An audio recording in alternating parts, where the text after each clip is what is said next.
السلام علیکم زما عزتمن درونو مونږ دا ویډیو د عراق نه کوو دې وخت کې موجوده مونږ په عراق کې یو د 10 کسانو ګروپ دی مونږ د پاکستان نه راغلي یو دلته عراق ته زمونږ ایجنټ دی مطیع الحسنن چې د چکوال سره تعلق لري مونږ له هغه ویزې کړې وې د یو تن په سر هغه 150 اخیستې دي او مونږ هغه د عراق ته رالیږلي یو او هغه زمونږ نه پاتې شوی دی هغه زمونږ ایجنټ دی مونږ د لاهور ایرپورټ نه دلته عراق ایرپورټ په نجب باندې کوز شوي یو چې مونږ څنګه کوز شو مایګریشن والا زمونږ ویزې چک کړې ویزې زمونږ جعلي وختې مونږ د ایرپورټ نه هغه جیل ته بوتلو 40 ورځې مونږ جیل تیر کړو د هغې نه پس ته مونږ په ضمانت راووتو د یو تن ضمانت 2 لکه روپۍ پاکستانی شوی دی والسلام خبره کوو د هاشم مونږ دلته ډېر زیات تکلیف دی او د کانې پینې هم ډېر زیات تکلیف دی او روژه هم راغله او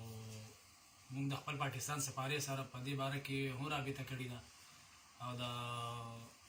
عراق د سفارې سره مونږ هم رابطه کړې ده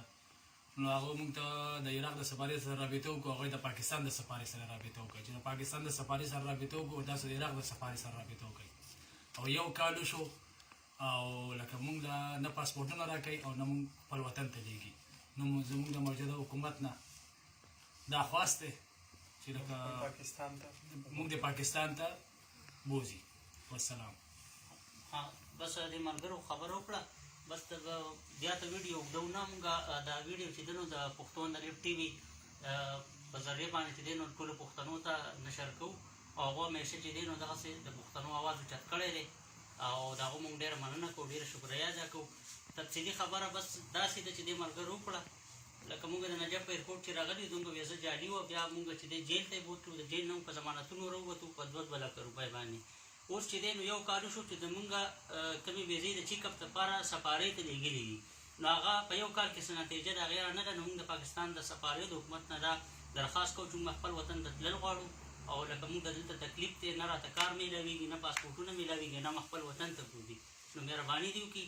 زموږ د اواز مخکې ورسوئ د اندلیف ټي وي د طرف نه او ستاسو به ډېره مهرباني السلام علیکم بس وروره مونږ ته دلته کې د رزق تکلیف دی دا تنګ ځای دی تاسو یې وایئ دا کیمره وګرځوه خانه دا وړوکی ځای دی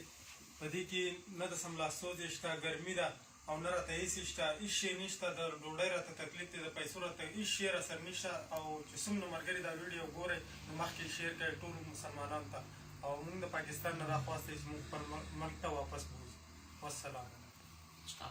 دا ویډیو ټول ملګري دي دا ټول ځای نه دا کمره ورته وښیه دا کمره ده دا کچه کمره ده دا ځای دا په تصویران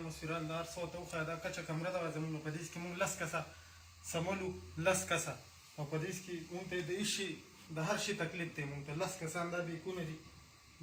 دي دا هر څه پراته دي 10 کسان سټاپ